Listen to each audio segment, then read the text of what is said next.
I just opened it up so people can start logging in.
Okay, everybody, thanks for coming tonight. This is the Find Your Fit program. Tonight, we're going to be talking about paths after high school. We're going to be focusing on technical colleges and apprenticeships. My name is Mary Pat O'Neill, and I created the Find Your Fit program through the Lake Washington Schools Foundation. And for those of you who aren't familiar with the program, I'm a local independent college counselor, and we started this program about 5 or 6 years ago, and we do a lot of really good webinars. They're all recorded. If you're ever looking for a topic, they're on YouTube. I like to say I'm a YouTube star, but I'm really excited about tonight's program. Now, I always have this problem here with my, sorry. Let's see here. There we go. Okay, so one of the reasons I'm excited about tonight is that I actually wasn't sure if anybody would sign up to attend. And the reason is, primarily I focus on the 4-year college path after high school, and we do a lot of college stuff, and that's great. But I know, and I think many people, you probably are here for this reason, is life is not a one-size-fits-all process. We don't all like the same food. We don't all like the same colors. We don't all like the same movies or animals or whatever it is. And the same is true for our teenagers who are in high school and thinking about the path after high school. Where we live, there is, all this pressure that it has to be a 4-year college. And as somebody who works with a lot of I've worked with so many teenagers, hundreds and hundreds of them over the last, 8 years that I've been doing this. And for some students, yes, a 4-year traditional college path is the right fit, but for others, it is not. And it has nothing to do with ability or skill or intelligence. It's just not the right fit. And that's why I'm so excited about our speakers tonight. And I know I'm going to learn a lot from them too. So just here are some numbers. So I think, again, where we live in our community, it's assumed that everybody goes to a 4-year college after high school. Well, that is not true. So these are general numbers in the United States, but 44% of high school seniors will go on to a 4-year college, 22% go on to a 2-year college. So that obviously does not mean that everybody goes to a 4-year college. Fit is so important, whether it be for a 4-year college or for whatever the student does after high school, because here's the reality. 1/3 of college freshmen don't make it to their sophomore year. And there's a lot of reasons, but a lot of times it just has to do with the fit. It's just not the right fit for students. 41% of college freshmen graduate within 4 years. And for those of you who have explored a traditional path for your teen, college is really expensive. So 4 years again, depending on if it's an in-state, out-of-state, private, all that kind of stuff, multiply that by 4, and if only 41% are graduating, that's not great. And again, you can see the next number where 59% of college freshmen graduate within 6 years. So obviously the traditional 4-year path does not work for everybody, and there can be a variety of reasons. So I'm excited to have both of our speakers here tonight. We're going to start with Lake Washington Tech, and then we're going to go to the apprenticeships. And just so you understand the format for tonight, I'm going to be turning off my camera and my microphone. Casey's going to speak, and then Sai's going to speak. I'll be moderating questions, probably having my own questions to ask. And then after each of them will be talking for about 15-20 minutes. Their slide presentations will be sent to everybody who attends tonight. You'll get a copy of their PowerPoint presentation. That'll be part of the what gets sent out from the Lake Washington Schools Foundation. They usually do it within a day or two. You'll also receive a recording of today's presentation, and then this recording will be put on the Lake Washington Schools Foundation site and on their YouTube channel. So if you know of anybody who you think, wow, they needed to hear this message, I hope that you will share that with them, because I think you're going to hear some really important information. So Casey Melnick, sorry, Casey, is the Assistant Director of Student Services at Lake Washington Tech. I'm familiar with Lake Washington Tech for a variety of reasons. One of my closest friends went back to school and went through their program and is now on faculty. And then also a number of my students that I've worked with, Lake Washington Tech just turned out to be the right program for them, and they were very successful. So I've always been a big fan of Lake Washington Tech. Now, the apprenticeship area is interesting to me because I don't know very much about it. And I attended a continuing education program in the fall about different paths after high school. And they had surveyed all the parents about their parents seemed to understand about 4-year colleges. They know a little bit more about community colleges, not so much about technical colleges. But when it came to apprenticeships, nobody knows anything, at least not around here. And I brought this up to the foundation because obviously we want to provide lots of opportunities for students, and everybody was like, well, nobody knows anything about apprenticeships. And then just so happened that in the fall, when I was doing one of the presentations I was doing through Find Your Fit, I must have said something about apprenticeships because our speaker, Sai, had reached out to me afterwards. He just happened to attend the program and said, guess what? I am the founder of Apprenticeship Path, which he'll talk about, but it was just wonderful. I was thrilled that it all happened like that. So I'm now going to turn off my mic and stop sharing my screen. And then I'm going to turn it over to Casey. Casey, say a few words about your background, and then I appreciate you telling us all about what Lake Washington Tech and technical colleges have to offer. Wonderful. Thank you so much. So for me, just a second here while I get my screen pulled up, make sure that everybody can see that. And thank you so much for having me today. These are actually my 2 favorite conversations to have in all of higher ed, next steps, whatever that might be. I am the Assistant Director of Student Development, specifically on the outreach and recruitment side for Lake Washington Institute of Technology. That's a really fancy way of saying I do a lot of our outreach and recruitment work and a lot of our community engagement work.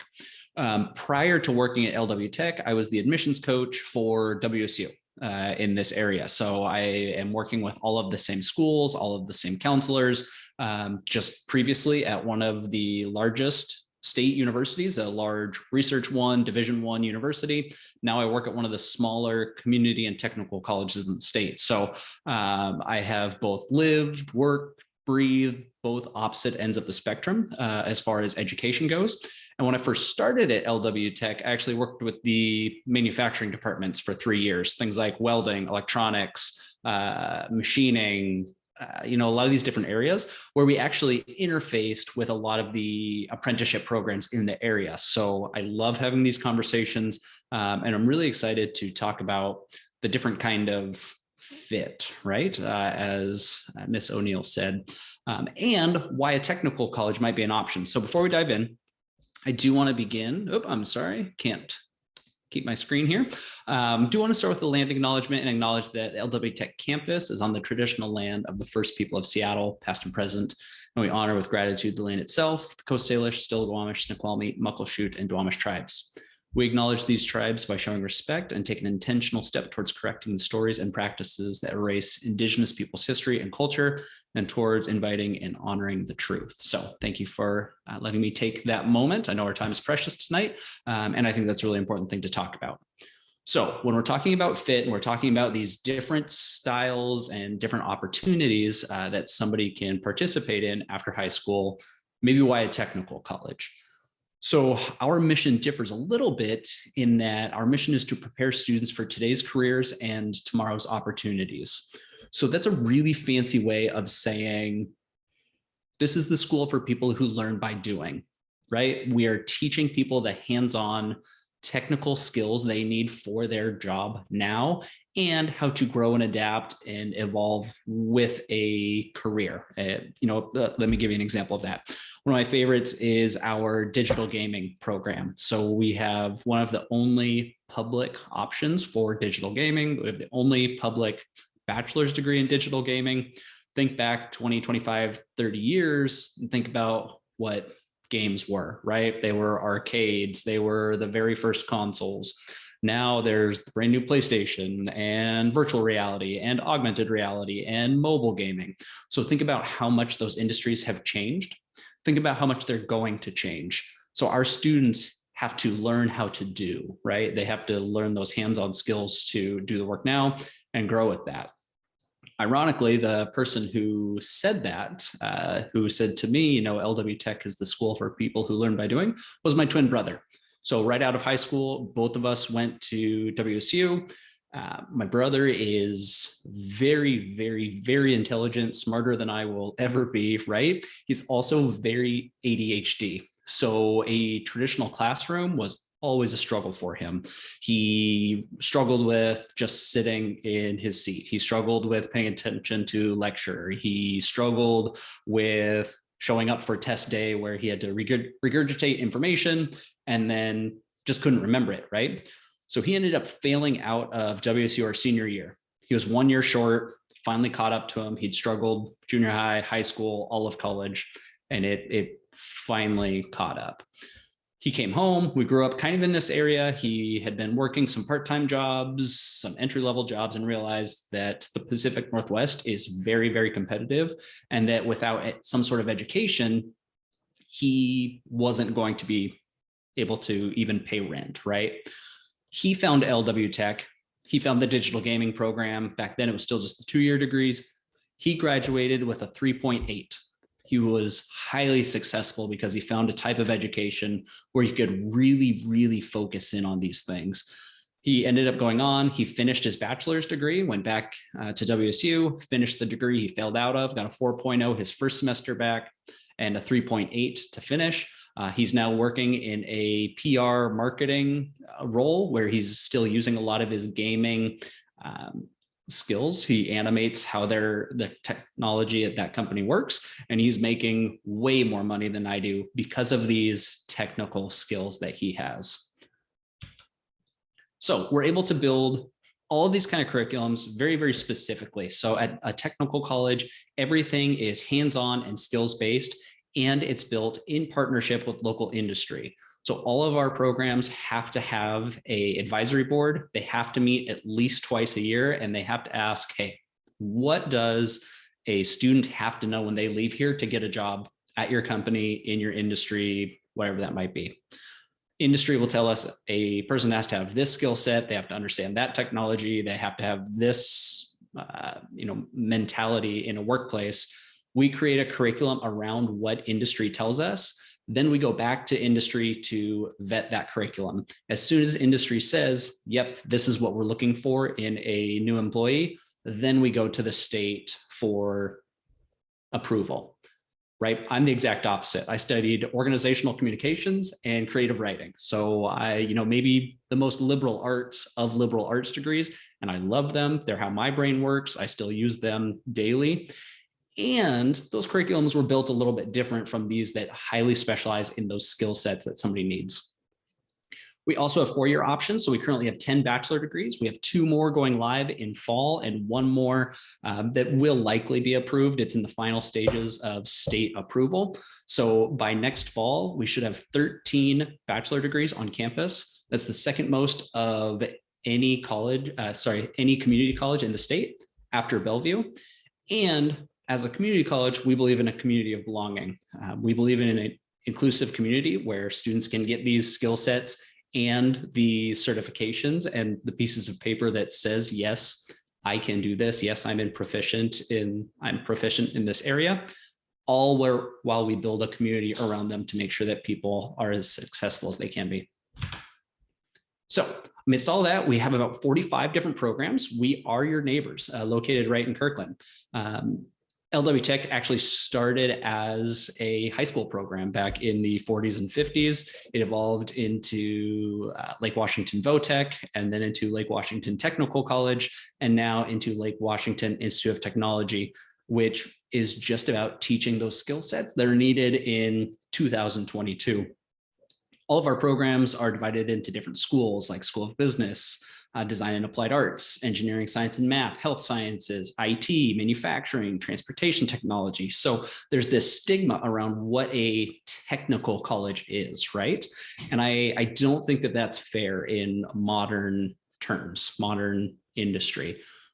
There are, these quote unquote traditional roles. People think transportation, they think manufacturing, and all of those technologies have become so sophisticated that I don't think people would recognize them based off of a lot of those stereotypes that we have.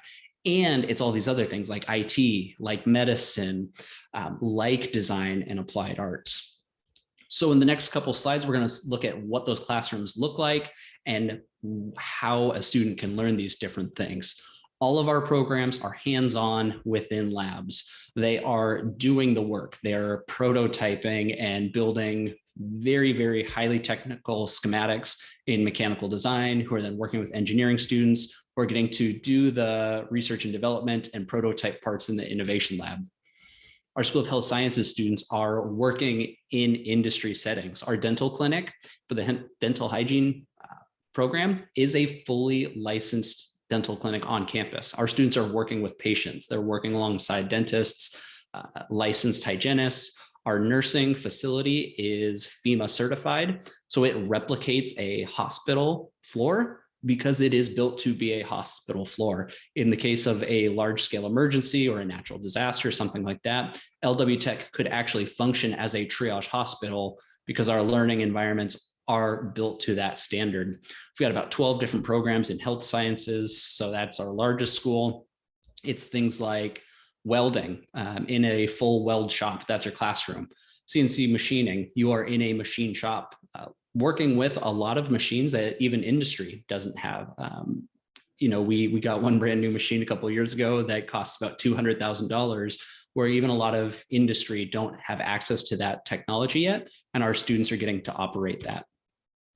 Our culinary and baking program, my favorite programs on campus, operate a full restaurant and operate a full bakery. They do front of the house, back of the house, hospitality management, all of the menu design, all of the ordering, all of the pricing, all of the cooking and baking.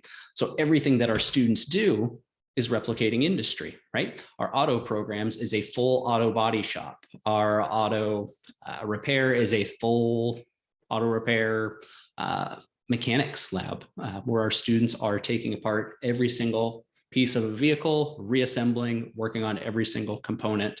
So our students are getting these really hands-on, really specific skill sets. That's our goal. Those students who want to learn how to do, they do that by doing the work. We have a lot of different degree types. We have a full high school program on campus. So some students could actually go to Lake Washington Technical Academy as their home high school. That's embedded within LW Tech, 2 separate entities housed on the same campus. We have the WANIC program, which some of you might be familiar with. We have a full running start program where students could do some classes in the high school, some classes at LW Tech. We have short certificates as short as 1 semester all the way up, or excuse me, 1 quarter all the way up to about 5 quarters.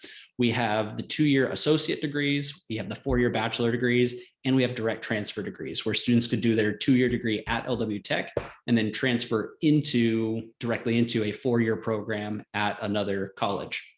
One thing about a technical school is as we are getting those programs approved, we have to be able to support and know that there are working outcomes at the end of any award that we build.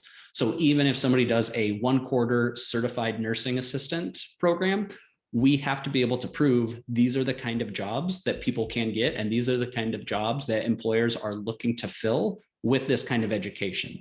So anywhere from 1 quarter up to 4 years of school, every step of the way, we have to be able to prove here's the kind of job and here's the kind of money that you're going to make after that.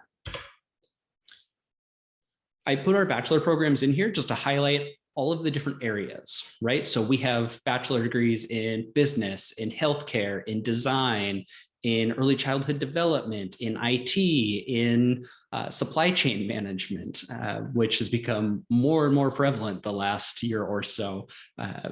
So our students have a lot of opportunities. We know that students can get work with those 2-year degrees. And we know that as people want those promotions, raises, management roles, leadership roles, they might need that bachelor's degree. So they have the opportunity to continue. We are back on campus. So we are open. Students are back within these labs, able to operate. We are a vaccine required campus. Masks are required on campus. And because of that, we're able to get students back to these hands-on classes right now, even during COVID. Things you're going to find at a smaller college, and I think this is very, very true within apprenticeships as well, is much more of a community, smaller class sizes, smaller groups. Our classes cap at 25 students. So there's a lot of different resources that students can take advantage of, things like workforce development, disability support services, free tutoring, an early learning center. And all of that is predicated on small classes where you know your professor knows you, you're going to know everybody in the class. And that is where we can really start to become advocates for and champions for our students. So Ms. O'Neill did bring up the costs of a technical college versus university. This is my favorite way to look at it.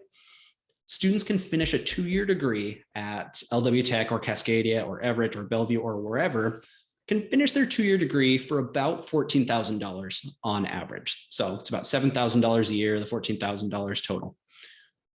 The average cost for any of the 6 public universities right now, just for your freshman year, is a little over $25,000. So students can finish their associate's degree, and all those classes transfer, everything can then go to a university. They can finish their associate's degree for more than $10,000 less than freshman year at a university. So it's a huge, huge, huge difference. It can be a huge impact for students and for families trying to figure out how are we going to pay for college. Lots of different ways to pay for that. FAFSA, WASFA, scholarships, a lot more information at lwtech.edu/pay-for-college. And then the application is very, very simple. When I worked for WSU, there was the application, test scores, high school transcripts, your personal statements, which are all things that honestly people should do. A lot of times they're needed for scholarships. A lot of times they're needed for different resources on campus. But to get started at LW Tech, all a student has to do is submit the free application and you're in. 2 to 3 days later, students will get their acceptance letter with their student ID number and next steps. Community and technical colleges are access-based institutions. That means our only role is to make sure that students have access to an education. If somebody says, I want to go to college, we say absolutely. From there, it's just a matter of placement. So it's never a matter of, can you go to college? It's a matter of, where do you start? So we can look at placement options. That can be a free assessment on campus. That can be looking at high school transcripts. That can be looking at SAT, ACT scores. Honestly, we don't see those a lot anymore. Standardized testing is finally starting to move out, but you can use those if students have taken those. This is just measuring, are we starting in calculus? Are we starting in geometry? Are we starting in English 101? Are we starting in English 93? So again, it's never a matter of if you can start, it's just a matter of where. After you've done that, after you've filled out your application, after you have figured out your assessments, then you're going to meet with your advisor, right? It's the 3 A's: application, assessment, advisor.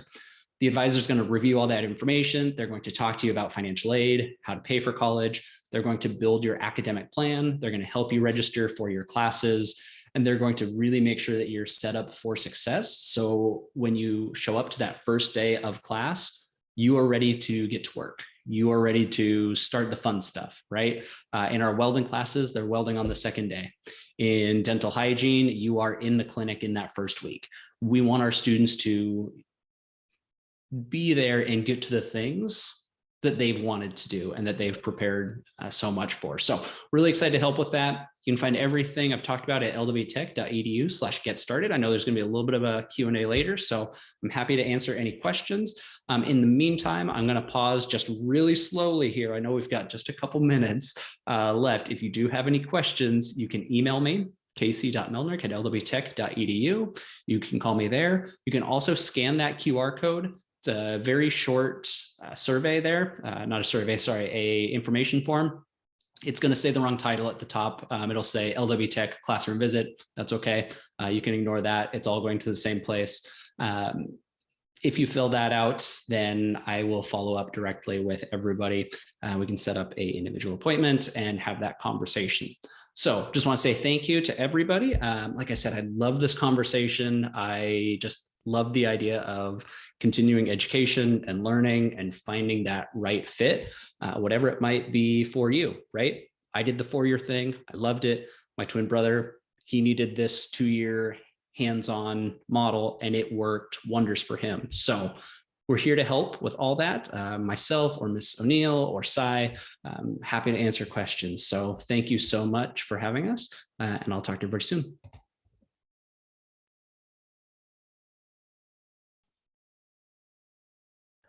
Oh, thank you. Thanks so much, Casey. I'm going to turn it over to Sai in just a second.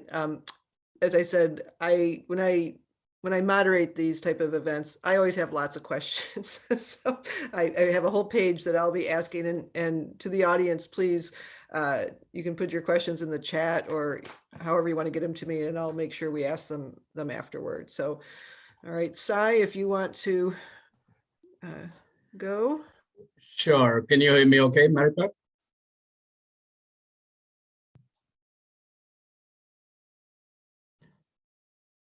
Yes, I can hear you fine. I turned off my microphone already. All right, there you go. You're good.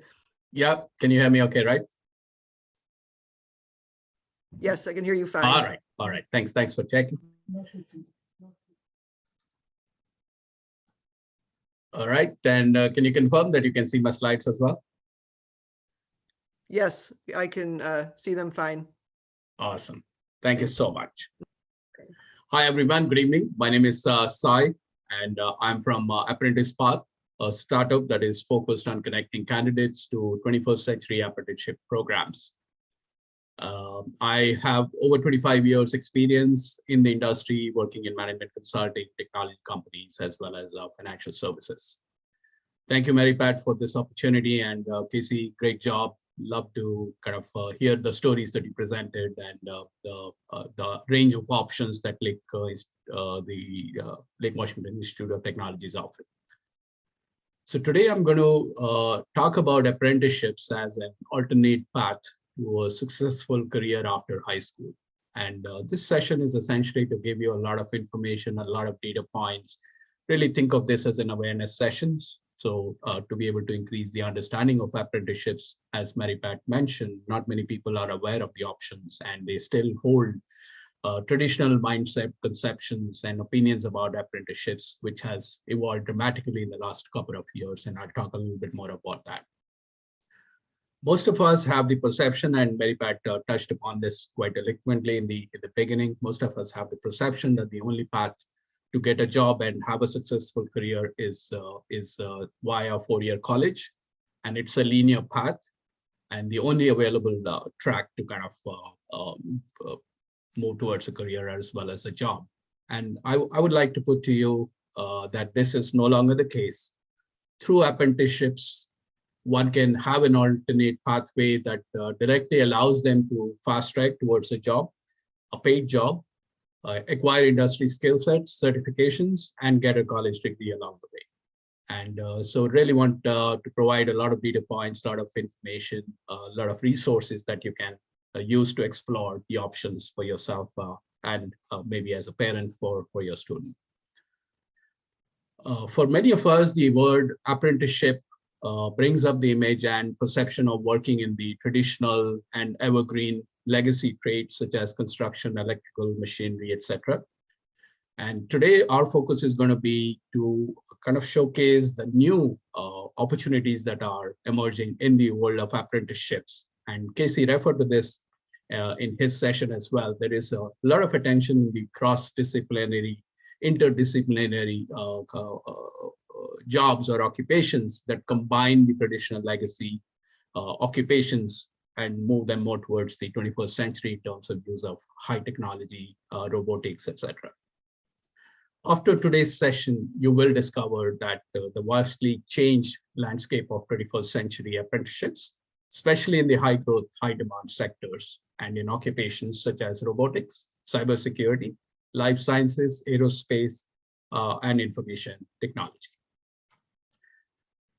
Apprenticeship is definitely one of the pathways that we as parents and students should be discussing together when exploring options after the high school. But I also want to emphasize that it's not for everybody. It depends again whether it fits your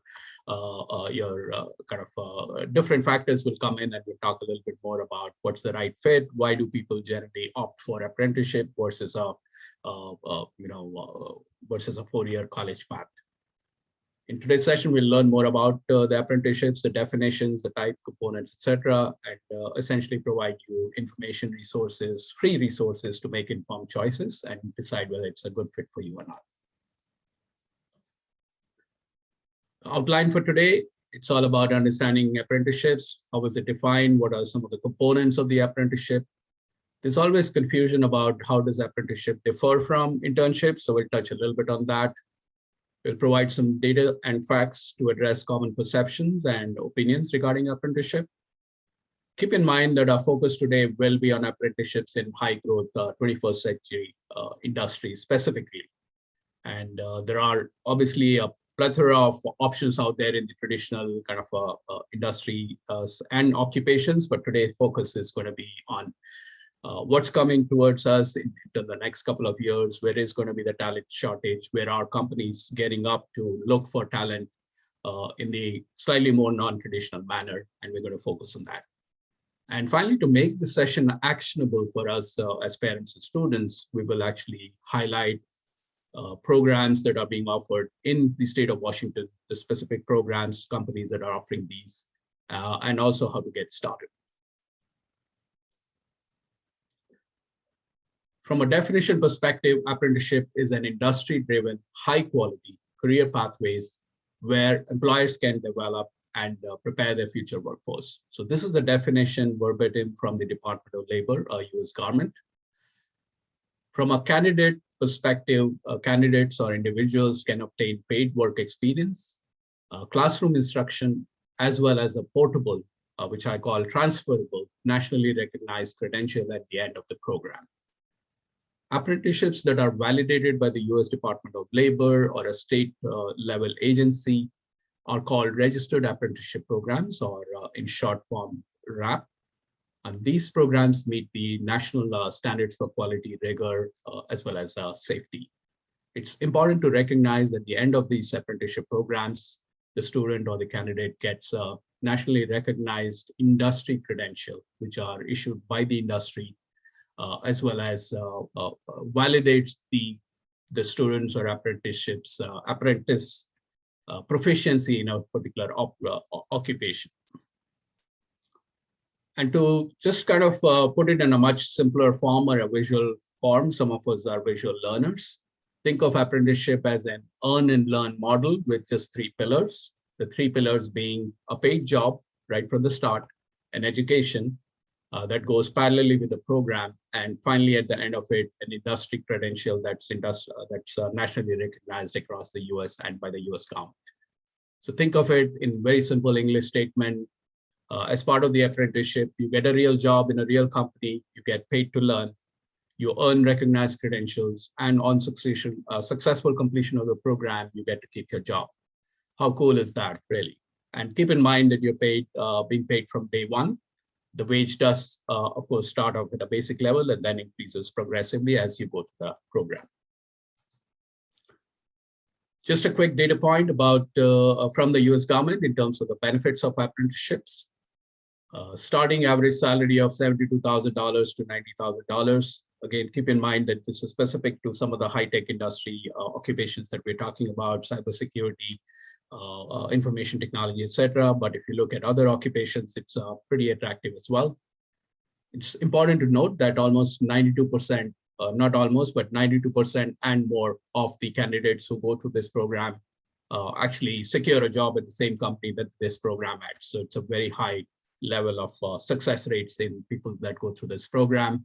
And just from a numbers perspective, right now, there are over 600,000 apprentices that are active today. So that kind of shows you the scale at which these programs are operating across the US, and it's become extremely popular.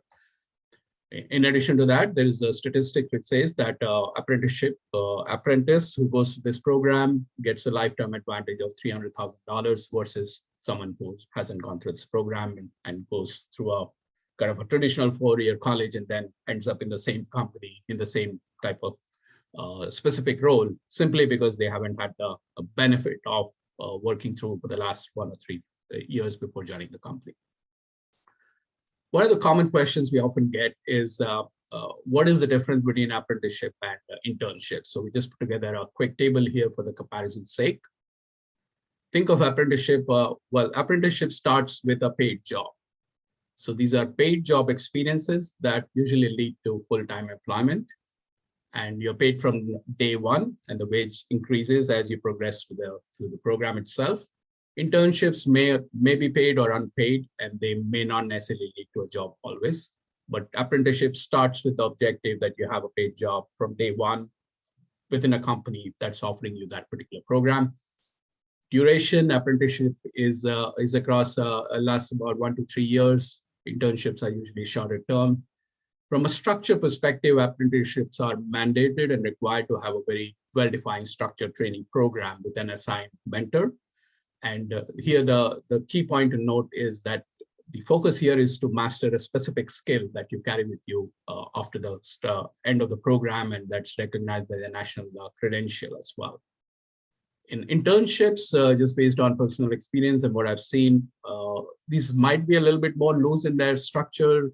And the focus here is more on the entry-level general work type of experiences compared to apprenticeships that are much more rigorous and structured in the way they are set up to be delivered.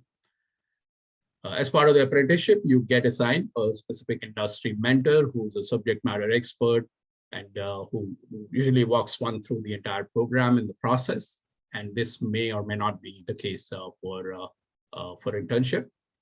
The credentials, definitely, I would say once one has gone through the program, the credential is assured. And this is industry recognized.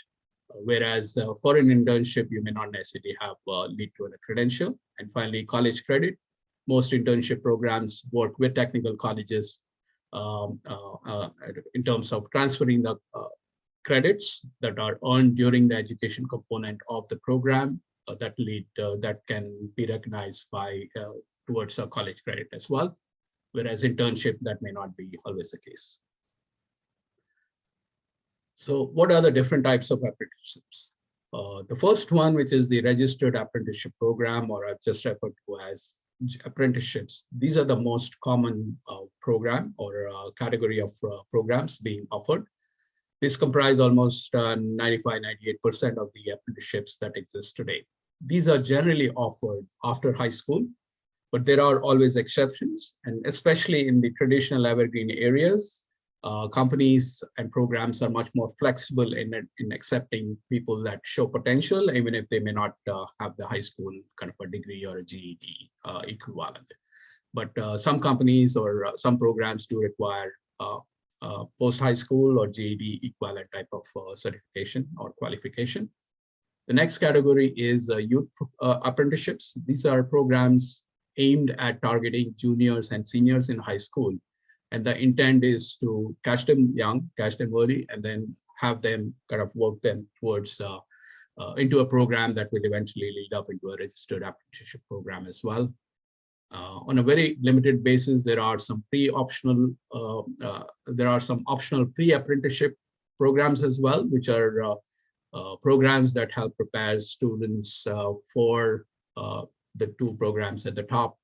And these may not necessarily be paid for a program. It may be more a 2 or 3 week kind of a program to help students prepare for just getting an exposure to a certain occupation, trade, or get a sense for whether it's a right fit or something that of interest to them. A point to note that youth apprenticeship and the pre-apprenticeships are very, very limited in nature and very limited in the Washington state itself and across the nation. But registered apprenticeships, there are, and we look at the numbers, there are thousands of opportunities available within Washington, the state of Washington, as well as across the US. The next question is, what are the components of a registered apprenticeship program? Well, there are 5 components. First and foremost is a company that offers and sponsors the candidate or the student and runs this apprenticeship program. The motivation for the company is that they are really looking for talent in areas that they find they are having shortages, and they're looking for bright young people. And we'll talk a little bit more about kind of the focus from companies, specific companies, etc. The second component of the program is the on-the-job training component, which is essentially developed by the company and the industry associations together, which focuses on real hands-on practical experience for the candidate. And the duration is typically lasting anywhere between 2,000 to 8,000 hours. Now, important to note that from a student or an apprentice candidate perspective, component number 2 and 3 are the most important ones from a learning on the job work experience, getting a head start perspective. The component 3 is the education component of the program itself. So keep in mind that the number 2 on the job training and the education component, which is number 3, run parallelly, and they are interconnected. So you may be spending a day or 2 with a company learning a certain kind of a skill set, then you go back to a technical college or a community college, and you're taking courses that are very specific to the type of work that you've been exposed to in the workplace. So it's kind of very integrated, very holistic. And typically the duration is about 144 hours for every 2,000 hours of the on-the-job training. The last 2 years, it's also being offered virtually, but most of the time in the past, it has been in person. So you get a lot of time to interact with industry subject matters, mentors, etc. The fourth component of this program is the actual paid job or wages kind of a component. So a candidate gets paid from day 1, as I mentioned, and the wage progresses over a period of time as they go to the different phases of the program itself. Just on the kind of the related supplement information, instruction card of it, companies that offer these programs often have, or most of the time, they have tie-ups with community and technical colleges. So the credits that are earned during the education component, as well as the on-the-job training, do get transferred to and can be applied to state 4-year universities in order to earn an actual bachelor degree once they've completed this apprenticeship program. And lastly, the 5th component, which is the nationally recognized credential, which is portable, which tells any employer that you're wanting to, even if you decide to not stick on to the same company that kind of you did your apprenticeship with, you actually, the credential that you earn is yours and you carry it with you, and that demonstrates to the next company that you apply to or a university that you apply to your really deep hands-on practical learning that you have acquired during the 2 or 3 years of the apprenticeship itself. One of the questions that often comes up is, what is the cost? for the apprenticeship? Is there a cost for the candidate, for the student? The good news here is that both the on-the-job training as well as the related instruction, the education component in a technical community college, or even a university offering kind of a remote distance learning programs, these are all paid for by the company or the industry that is sponsoring this particular program. So and it's a great deal. In addition to that, you're also getting paid. So think of it as kind of double benefits. You don't have to pay for the program, and in addition to that, you're getting paid wages during the on-the-job training. Just keep in mind that if it is you might have to pay for your kind of a travel or a commute or accommodation if it's in a different location. In some cases, even in state of Washington, some of the programs do also offer or provide some subsidies for accommodation itself. But in general, I think that's you're on your own in terms of the travel, commute, accommodation itself. If you're this is an important slide, and I think Mary Pat covered it very well, and so did Casey in his presentation. So really common perceptions about apprenticeships, and I'm not promoting this one way or the other. This is just to kind of provide some data and facts, and then have you make your own kind of decision or whether it's the right fit for you or not.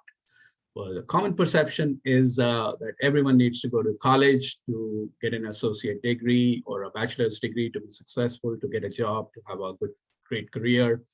The fact is that apprenticeships actually offers a fast track career option. You get a head start, and you don't have to wait to complete your 4-year degree and kind of then start to explore and get a job. You can do that right kind of after high school.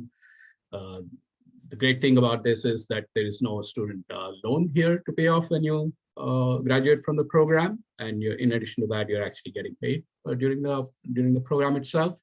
And it's a work-based learning, so it kind of works very well for someone who's very impatient to ease very quickly from the academic environment, from the school environment, quickly to a workplace. They're kind of very good with their kind of doing practical stuff. And the next perception is that the college is the safer option. Many of us are kind of more traditional in our mindset, more conservative, so it is considered safe and also the only path. So some people call it the college path bias. I would let numbers speak for themselves here.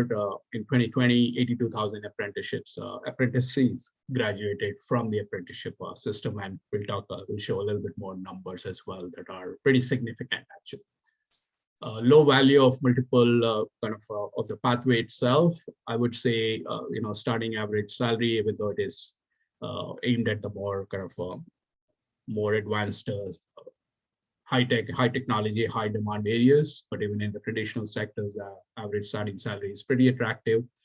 So there's pretty significant value that is being provided to a candidate during the process itself. Stacey spoke about stigma and kind of society pressure, right? Be it from family, friends, that apprenticeship is, and technical colleges isn't that cool. And I would kind of argue here that the numbers speak for themselves, and the starting average salaries here and the other salaries that we've seen being offered after the apprenticeship programs, pretty super cool, I would say. And really look at the prestigious companies, institutions, organizations that are offering these programs, supporting them. In fact, the last 3 presidents, starting from President Obama, President Trump, and President Biden, they put a lot of emphasis on support for the apprenticeship programs. A lot of multi-million-dollar grants have been kind of provided to the industry to get these programs on par with the programs they have in Europe. So Europe is very advanced. So countries like Switzerland, Germany, UK, with very strong manufacturing and technology basis, they have very strong apprenticeship programs, and it's a very well-recognized kind of a world-class program and considered a very kind of a much more attractive pathway actually than a college degree in some cases. So there's a lot of emphasis within the US in the last couple of years around apprenticeships, and you'll see some very prestigious brand names and many more here.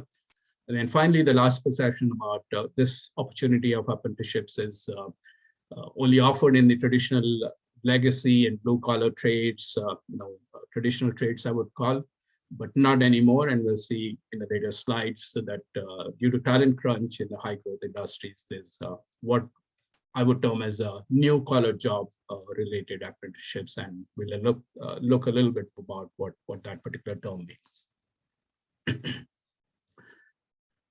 So what are the top reasons to choose apprenticeships? Why do people opt for it as an option or a pathway compared to a traditional four-year college? I think first and foremost, it's about show me the money. It's a paid job in a real company, real job, and you start to earn wages from day one. The second point is, I think, important statistic to keep in mind that numbers show that it actually works. So it's not a theoretical concept that it's good for, good for an alternate pathway. Just the numbers speak for themselves here. 633,000 apprenticeships nationwide, obtaining the skills. Over 845,000 new apprentices have enrolled since 2017. And the US government created 13,000 new programs during the last 5 years, and then 25,000 programs that are existing today, which a lot of them are new programs that are evolving towards the new high growth industry sectors, occupations. I've spoken about fast tracking career and work-based learning, so I'm going to skip those points here. I've spoken a little bit about the credential part of it as well. Important to note that some companies and programs also offer interim credentials during the program itself. And also the college credits are transferable towards your four-year degree as well. One of the benefits or reasons people also chose or like apprenticeship model is because it helps you connect with industry specialists, experts, build your own network in the industry that you want to work with or work in. So that's apprenticeships model of assigning mentors really works in that favor. And then finally, career change. Many apprenticeships many apprentices also use apprenticeship as a way to change their industry or a career path. So they may be in a certain industry today, but they're really interested in different set of industry and sectors. So they use this opportunity. And this is something that also some from the programs do encourage. So what's a good fit? How does one decide whether it's something that is going to work for you or not?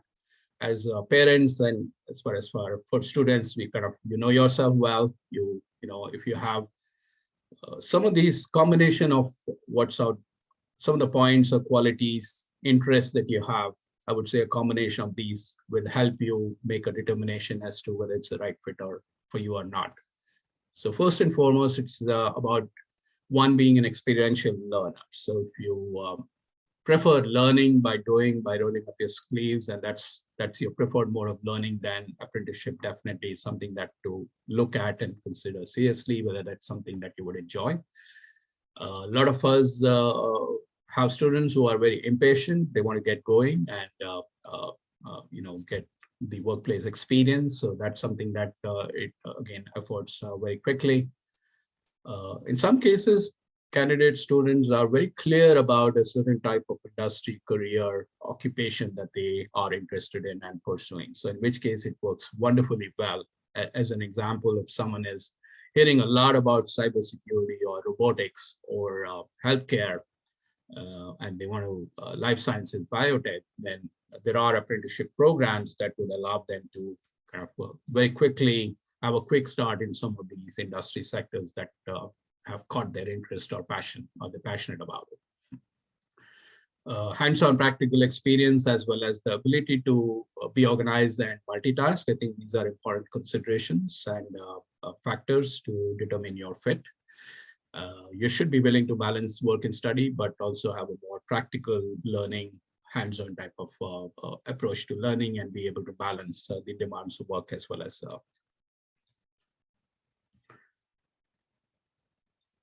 This is another slide. I'm not going to spend a lot of time on it, but just talking to the data about the rising popularity of the apprenticeships, and I'll leave this with you, but just kind of talking about the numbers and the large kind of the strong growth over a period of over the years in the US around apprenticeships itself.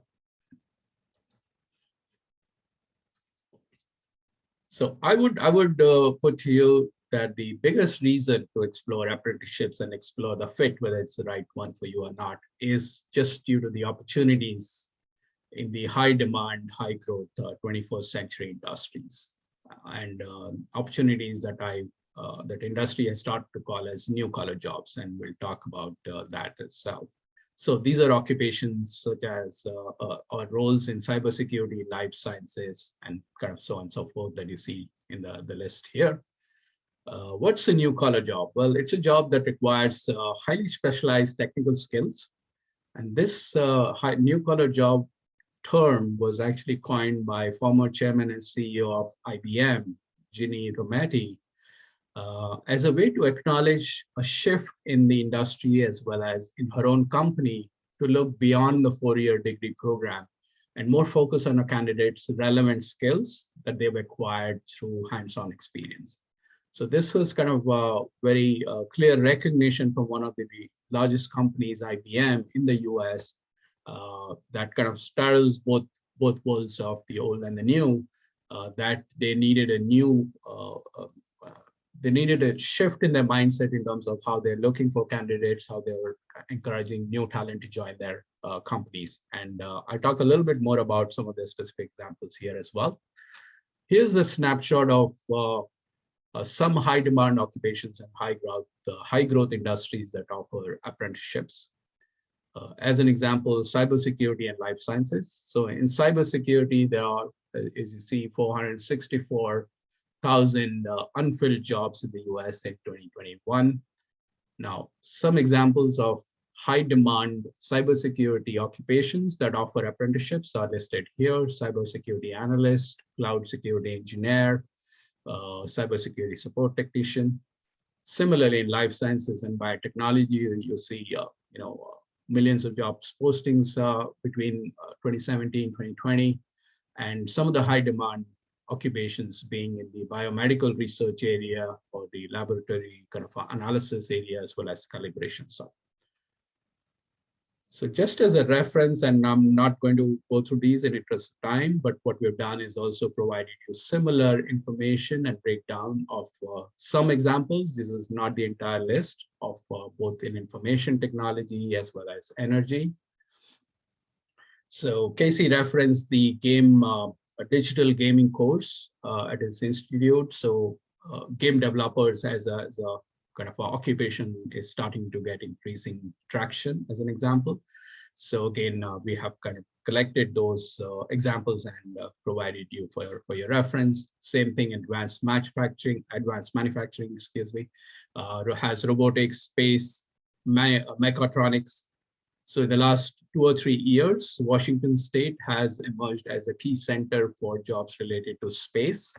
SpaceX, Blue Origin, and a few other companies, and this entire ecosystem of space economy is starting to build, which is going to be a huge kind of the next generation economy in the state of Washington. Actually, there's a report put out by state of Washington around the space economy kind of a cluster. So there's going to be a lot of activity happening locally in the state of Washington.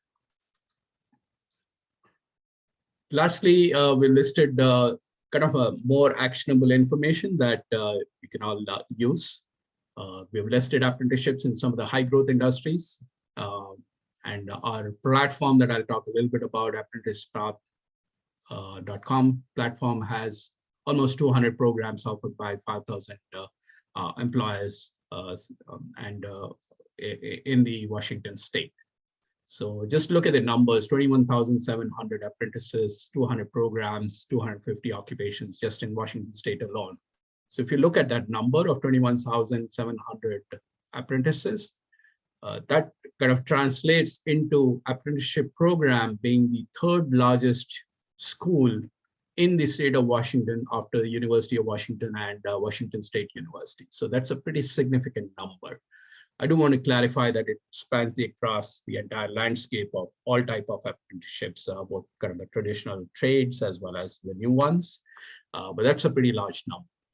And in the table that we are listed here, again, as a sample example, is the industry column 1, the actual registered apprenticeship programs being offered in the state of Washington, including the company. And finally, the last column are some of the limited but still available youth apprenticeship programs. Our website, our platform has a lot more options that you can go and research. But just to kind of use one example, for information technology, Microsoft Leap is a program that's being offered in Redmond. Apprentice and other organizations that's supporting information technology apprenticeship programs, working across multiple companies. And interesting, the US Army has an Army Educational Outreach Program where they offer youth apprenticeships specific to IT and many other sectors actually, but the one they are offering in Pullman in the state of Washington is specific to IT as well. Similarly, you'll see the listings across other industry and sectors as well. The last 2 slides, and maybe I have a few more minutes. Is it okay to go on? Yes, and then we'll go into questions. Thank you. So the question is, from an actionable perspective, how does one get into apprenticeships? Some, I think, as I mentioned, some programs require high school education. Others are more flexible, especially in the traditional trades jobs. Each employer and each program, unfortunately, have their own selection process. So it's today the process is broken. It's very siloed in nature, and that's something that, as a startup, we are wanting to address, bring more uniformity, more integration to the entire process. But today, it does require one to apply to different programs, different employers separately. There is a set of requirements in terms of qualification testing interview as well. Qualifications, high school GED for the standard apprenticeship programs. Others like Microsoft Leap may require some additional specific experience, work or learnings that they do specify. And from a testing, some require some assessment testing they have, and others do have a standard interview process as well. So in summary, apprenticeship is an attractive alternate pathway to explore the earn and learn model for kind of getting a head start, quick start into the industry. It offers a mix of structured job training, supplemental education, mentorship, all the while advancing the student towards earning a degree in kind of in an area of their interest. So the steps I would say is 3 steps: search, choose, apply. And you can apply, you can explore the apprenticeships in high growth industries as well as the other sectors on our platform. It's free resource. You don't have to register. We're not capturing any details. You can just go to the website, do a search, get the details, and kind of take action on it if that's something of interest to you. So the website is ApprenticePath.com. You can also go to the US government website, which is apprenticeship.gov, which is a little bit higher level, but we've taken the effort to create our own repository specific to and with a lot more details. You can choose the ones that interest you more, aligned to your kind of a specific area. Keep in mind, some apprenticeships are on annual rolling basis, and some have specific application timelines. So that's something that we've also specified on our platform in a lot more detail. And the final piece would be to, when you apply, you do have to contact the company or the provider via the contact details, be it via email or application on their website. And we again provided all those details specific to each of the program itself. Lastly, I'll conclude by just very briefly touching on ApprenticePath.com. It's a startup that was launched in July 2021 last year. We are a Washington-based startup. Our focus really is to enable easy, seamless access to 21st century apprenticeships. Our repository is pretty exhaustive. We have 600 plus programs, 25 industries, and kind of so on and so forth. You will have the slides so you can see the depth and extent. And this is something that we are adding on in every single day. We have free resources you can use. There are blogs, there are videos from other apprenticeships. There are kind of information about the pro-industry programs. it's something that you can have access to. And then you can contact us for information on this email, info@apprenticespath.com. And just from a kind of next step actionable perspective, we've also provided you a link. The bottom link at the bottom is a list of apprenticeships in the state of Washington that you can have access to. With that, I conclude my session. Thank you so much, Mary Pat, for giving us this opportunity, and hopefully we've learned something new and got more awareness about what apprenticeships are all about. Great, thanks. I have some questions for you too. And then to the audience, if you have questions, don't hesitate to, sorry, I'm looking at my screen here. Don't hesitate to send them to me and I will moderate, but I do have some of my own questions here. Let's see if it's going to work. Maybe it's not. All right. Okay, so Casey, I had a question for you, please. You mentioned that there's going to be some new bachelor programs. Can you tell us what they're going to be? I can. I was wondering if one was engineering. No, so I can't answer that one right away. Okay. No. Okay. Engineering at all of the community colleges right now is just a 2-year transfer program. Okay. Designed to transfer to UW and WSU. A few years ago, pre-COVID, I had talked to somebody in the engineering program there, and they were working on it, hoping to get to a 4-year, but it doesn't sound like that's happened yet. Yeah. So nope, we were very close to sorry, didn't mean to. But nope. Oh my gosh. So let me pull up my list real quick here. I was just curious what the new ones were going to be. Yeah. So we're trying to finalize one in HR right now. We'll be working on one for physical therapy assistant to go all the way through. And I'm blanking out on the third one. So I'm going to have to follow up on that one, and I will email you after this. So, and this actually applies to both of you. So again, I work with a lot of students, and for, oh, who's the right fit? Okay.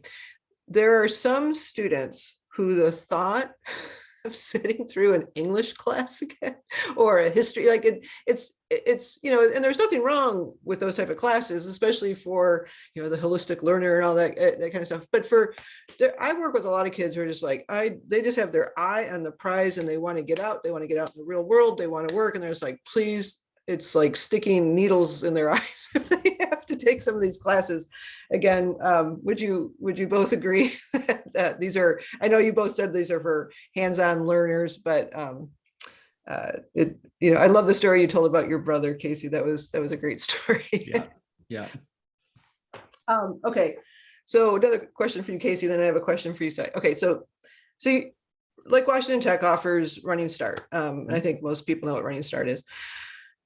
My question is, let's say a student, I'm going to use engineering because we have a lot of STEM-based students in this area.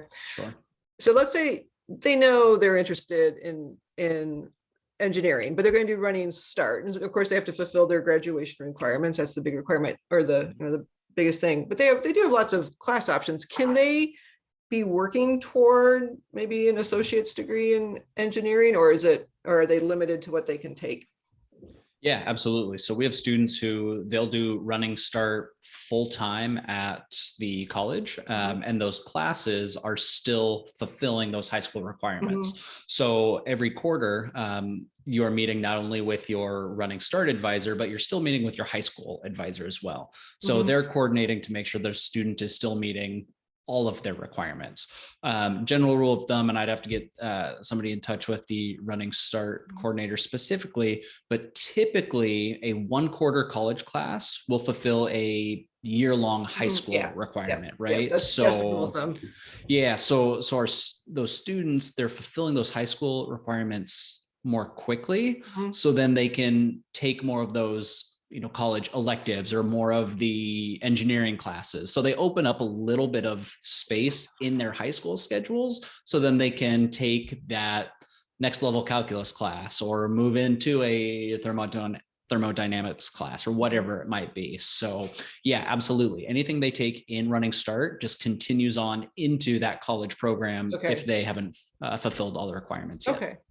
And then Si, I had a question for you. So it sounds like for most high school students, because you said there weren't that many youth programs and all that. So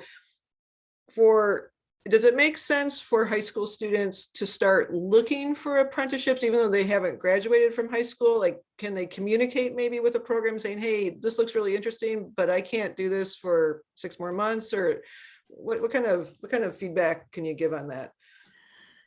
Yeah, I would say, so clarification there that there are youth apprenticeship programs, but specific to Washington, it might be limited in nature. But if you kind of look across the country, there are quite a few Right. programs that are out there. So that's kind of one. Second, to answer your question, This is more the yes, RAP programs I'm thinking of, the RAP. yes, that's Yeah, right. okay. Right. So to answer your question, yeah, starting early would be a great way because some programs are flexible in terms of identifying candidates early on who show a passion for a certain industry or occupation. And as I mentioned on our platform, we have specific timelines as well. So some of them has a rotational program. So if one is starting to look after kind of the high school, then they may be kind of on for the next round of the program itself. So I would say starting in your junior or senior year might be a good idea to kind of identify specifically if they are, if they are interested in just Boeing or what the kind of Boeing is working with the Aeronautical Association locally here. So reaching out early and kind of studying the process. So companies do appreciate students reaching out earlier. Demonstrated interest, we call that in the college Exactly, world. exactly. And they may even offer, kind of something interim. They may not have a maybe a program summer per se. program or something. Exactly, Yeah. exactly. Yeah. Okay, I hope this isn't tacky, but I was wondering because I know the wage grows as a student's skills, and I realize it depends on the industry and all that stuff. Yeah.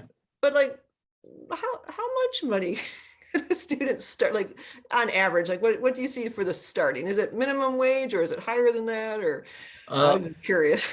Yeah, so we have listed this wage, and some programs and companies are pretty open about the wage levels, and some aren't.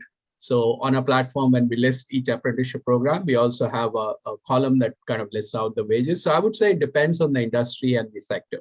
So if you're looking at areas like robotics, cybersecurity, or artificial intelligence, machine learning, mechatronics, and I had that word mechatronics. It really is mechatronics stands for mechanical and electronics. So it's kind of a combination.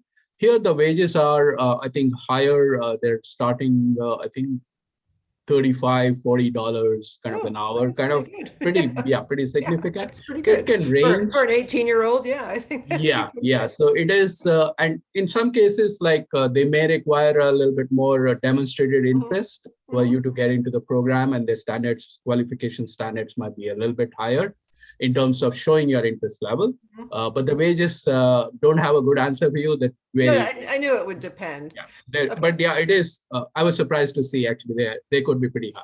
Okay, so Casey, here's a question for you. So, direct transfer agreements, which are great, and I think a lot of people don't understand them. So, and I know Bellevue College offers these too, but in certain programs, like you have business, direct transfer, engineering, like, can you just explain to people how that is different from an associate's degree, just a general associate's degree? Yeah, sure. So something that you're going to want to be really careful of is looking at, is there a direct transfer agreement in place, or is it a transfer degree, right? So a general transfer degree is built to say most colleges are going to need these credits. So like almost every engineering transfer degree in the state is more of one of those general ones, because then every college has kind of their own individual requirements. Every university has their own individual requirements, where, WSU and UW, they're kind of infamous for going back and forth for having one unique class each.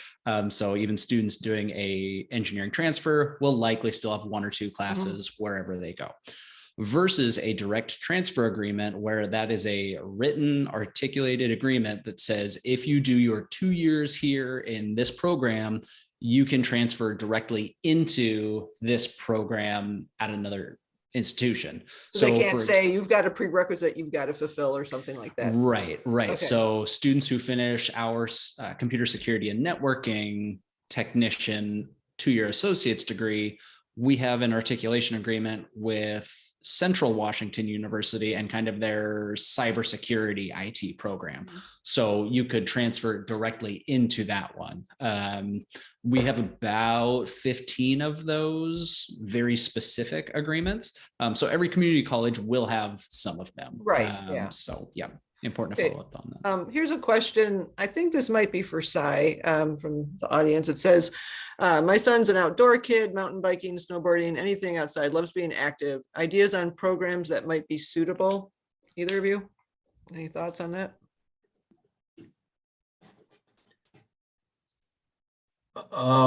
Outdoors activities. Although actually she added on, I'm sorry, it says he does seem to have an engineering interest. So obviously both programs have, I guess maybe if there's one near a mountain, although, it's not too far, it's only an hour drive around here. So yeah, I think we've seen a lot of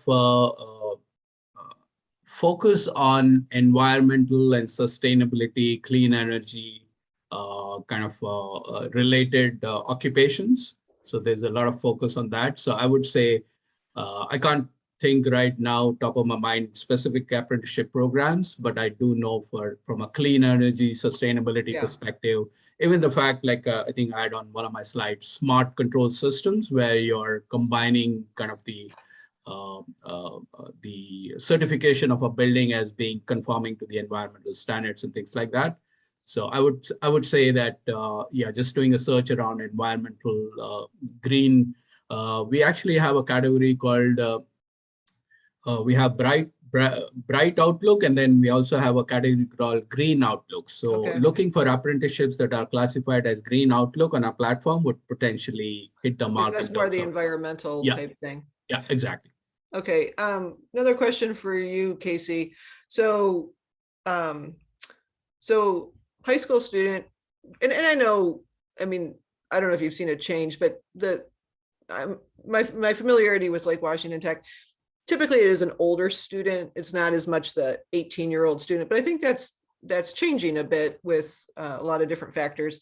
A lot of it is, honestly, I think COVID has made a lot of kids just say, oh my gosh, I don't want any more of this. But so let's say a student, let's do, I don't know, nursing or something like that. And you guys do have a 4-year nursing program, I know. So it's not as easy as just, oh, I'm going to fill out the form and I'm in the nursing program. I know that. They have to have certain prerequisites, correct? Like, and then to be able to apply, is that how it works? And then, and I know it's a selective, certain programs are more selective because you're limited to how many students you can have in a cohort and all that. But how does that typically work? Would a student who do their high school grades impact that at all for getting into a program, or how does that work? Yeah, really good question. So we will never look at high school grades other than if somebody wants to use them as a math and English placement measure. So any of our bachelor degrees, they require an associate's and then an application.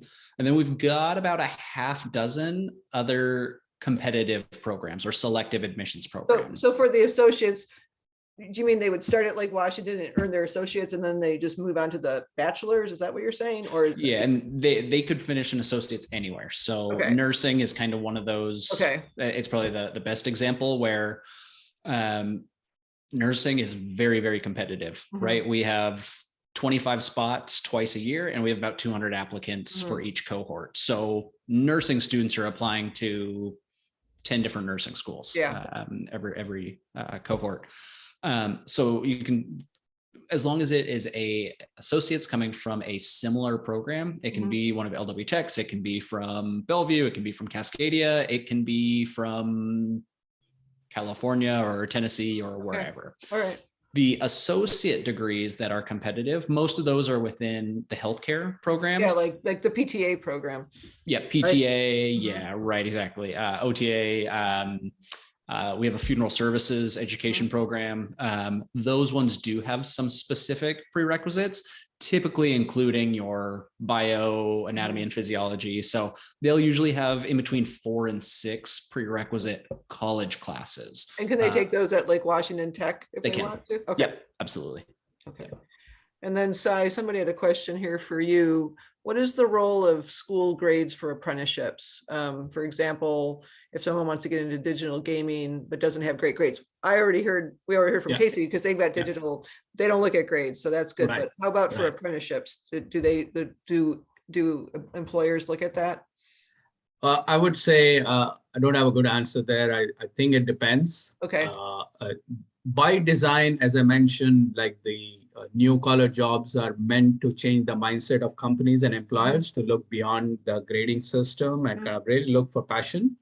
So I would say that grades, there will not be too much of emphasis on the grades based on how these programs are structured.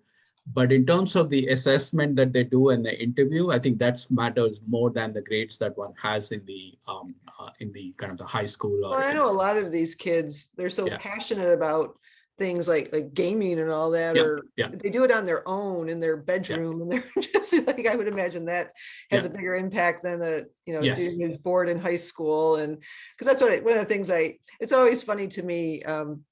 A lot of times when I talk with parents, they'll say, oh, well, when my child is interested in something, boy, oh boy, they're focused, they go deep. And I just laugh and I'm like, well, yeah, that's how humans work. Like when we like something, we're all in. And these poor high school students, again, I always ask kids, what's your favorite class? What classes would you never take? And it's just like, again, they don't have that option. They have graduation requirements and they have to do it. And anyways, I think that's all the questions that, let me see if I have any more of my own that I had here, but so Casey, one more question for you, and I think I know the answer, but I might not. So what is the difference from a technical standpoint between a technical college and then the community college? Because I know there is a difference between the two. Is it what you were talking about before, where like everything that you do, every program has to be approved by the state and all that? Or that's exactly it. So we're part of the same system, the State Board of Community and Technical Colleges. There aren't that many technical colleges in the area, are there? Yeah, there's Renton and you. Bellingham Tech. There's only 6 in the state. Okay. So out of the 34 community and technical colleges, only 6 of them are technical colleges. Okay. So yeah, it really comes down to how is the degree built. So community college typically focuses on those general transfer degrees. The technical colleges really aren't supposed to have a general transfer degree. We can get away with it with engineering because it is a workforce focused program going into a workforce focused bachelor's degree. Everything else has to have a workforce based outcome versus a transfer outcome. Okay. So that's really boiled down, simplest way to think about it. Yep. Yeah. Okay. Well, I thank you both. I hope I learned a lot today, and I hope our audience did. And as I said, this has been recorded. The recordings will be sent out. Thank you. I know you're both sending me your PowerPoints, which those will be sent out. And my slide, I couldn't figure out how to make it work again.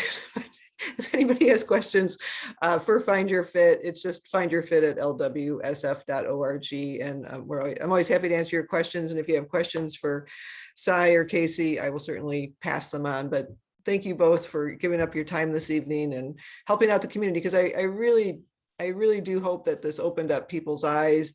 These are wonderful opportunities, cost savings, so you're not burdened with debt and all this stuff. It's just a great option besides the traditional four-year path. So thank you very much. Have a good night, everybody. Thank you. Bye. Thank you so much, Maripat. Have a good Thanks, night. Casey. Thanks. Yeah. Bye-bye.